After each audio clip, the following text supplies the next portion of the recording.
Assalamualaikum warahmatullahi wabarakatuh. Perkenalkan, nama saya Janati. Saya mahasiswa dari Universitas Kadar Bangsa Palembang, NIM 18150016, dan saya dari jurusan D3 Analis Kesehatan semester 4. Oke, dalam video kali ini saya akan menjelaskan materi tentang mineral dalam pangan.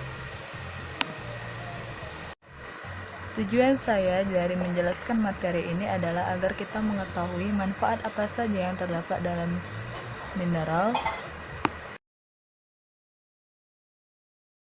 Jadi, mineral itu adalah senyawa-senyawa anorganik yang dibutuhkan makhluk hidup dan termasuk dalam mikronutrien atau zat-zat gizi yang diperlukan dalam jumlah kecil untuk beragam fungsi tubuh normal. Fungsi mineral antara lain sebagai berikut. Yang pertama, memelihara keseimbangan asam basa. Kedua, katalisator proses metabolisme. Yang ketiga, membantu keseimbangan cairan tubuh. Yang keempat, sebagai bagian dari enzim, hormon tubuh, dan cairan usus. Yang kelima, berperan dalam proses pertumbuhan dan pemeliharaan tulang, gigi, dan jaringan. Dan yang paling penting adalah zat pembangun dan pengatur dalam tubuh. Mineral dalam bahan pangan, yang pertama terikat dengan senyawa organik, contohnya hemoglobin atau Hb, enzim. Yang kedua sebagai garam, contohnya NaCl, CaCO3, dan KiO3. Yang ketiga ion bebas, contohnya Na+, Ca++, dan Cl-. Sebagian besar bahan makanan, yaitu 96%, terdiri atas bahan organik dan air. Sisanya terdiri atas unsur-unsur mineral. Unsur mineral juga dikenal sebagai bahan anorganik atau kadar abu.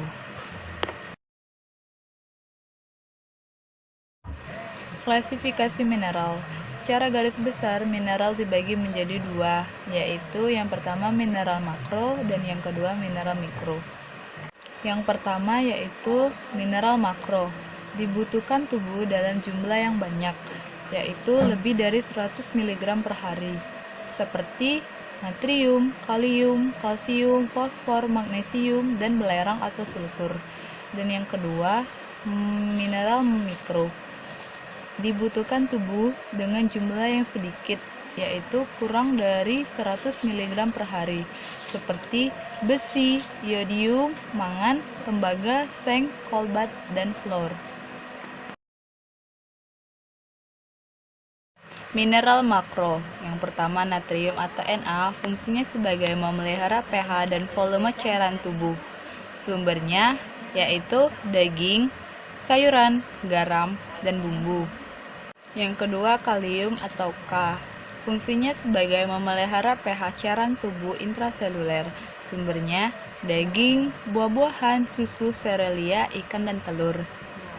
Yang ketiga klorida atau Cl, fungsinya memelihara keseimbangan elektrolit di dalam tubuh. Sumbernya sayur-sayuran dan buah-buahan. Yang keempat kalsium, fungsinya membantu pembentukan tulang dan gigi. Sumbernya buah-buahan, susu, telur, biji-bijian, dan ikan. Yang kelima magnesium atau Mg, fungsinya memelihara fungsi kardiovaskular, tekanan darah, dan kontraksi otot jantung. Sumbernya susu, serealia, sayuran hijau, daging, dan kacang-kacangan. Dan yang keenam fosfor atau P, fungsinya pembentukan tulang dan gigi. Sumbernya daging, sayuran, kedelai, dan ikan. Mineral mikro, yang pertama besi atau Fe, fungsinya sebagai pembentukan Hb, berperan sebagai kofaktor sitokrom oksidase. Sumbernya ikan, hati, jantung, ginjal, kuning telur, dan daging.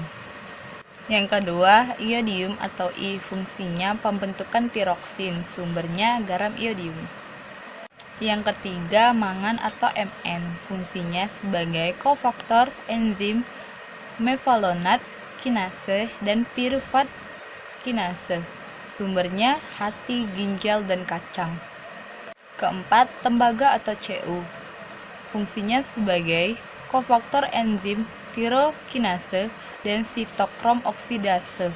Sumbernya hati, jantung, udang, coklat, dan buah. Yang kelima, seng atau Zn. Fungsinya berperan dalam pembentukan insulin dan aktivasi untuk menyembuhkan luka. Sumbernya gandum, kacang, telur, ikan, dan sayuran. Dan yang keenam, kolbat atau Co. Fungsinya sebagai kofaktor enzim peptidase. Sumbernya hati, ginjal, sayuran, dan buah. Analisis mineral. Analisis mineral dapat dilakukan dengan penentuan mineral total atau dengan menentukan kadar abu dan dengan melakukan penentuan masing-masing komponen mineral atau jika diketahui dengan spektrofotometri serapan atom atau SSA. Analisis kandungan mineral total atau kadar abu. Untuk menganalisis kandungan abu atau mineral dapat dilakukan dengan dua cara, yaitu dengan cara kering dan cara basah. Yang pertama, cara kering. Metode ini digunakan untuk menentukan kadar abu atau mineral total dalam makanan secara gravimetri sampai diperoleh bobot konstan, atau bobot diperoleh dari 2 kali penimbangan dengan selisih kurang dari 0,5 mg per gram sampel.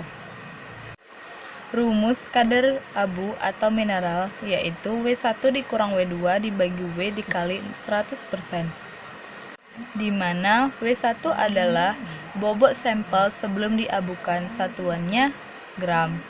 W2 adalah bobot sampel plus cawan sesudah diabukan, satuannya gram. Dan W2 adalah bobot cawan kosong, satuannya gram. Yang kedua, cara kering. Prinsip cara ini adalah bahan organik dimusnahkan dan dioksidasi dengan bantuan campuran asam pengoksidasi kuat yang dididihkan bersama-sama dalam labu kejadal. Reaksi yang digunakan adalah asam nitrat pekat, asam sulfat pekat, asam perfluorat, dan H2O2. Analisis kandungan mineral dengan spektrofotometri serapan atom atau SSA. SSA digunakan untuk analisis kualitatif unsur-unsur logam dalam jumlah kelumit atau trains dan ultra kelumit atau ultra trains. Perhitungannya, yang pertama konsentrasi logam atau Mg per 100 gram, yaitu A dikurang B dikali V dikali Fp dikali 100 dibagi 10B. Dan yang kedua konsentrasi logam mikrogram per gram, yaitu A dikurang B dikali V dikali Fp dikali 100 dibagi A, di mana B adalah bobot sampel, satuannya gram, V adalah volume ekstrak, satuannya mili, dan A adalah konsentrasi larutan sampel, satuannya mikro per mili. Itulah video dari saya mengenai materi mineral dari bahan pangan. Sekian dan terima kasih. Wassalamualaikum warahmatullahi wabarakatuh.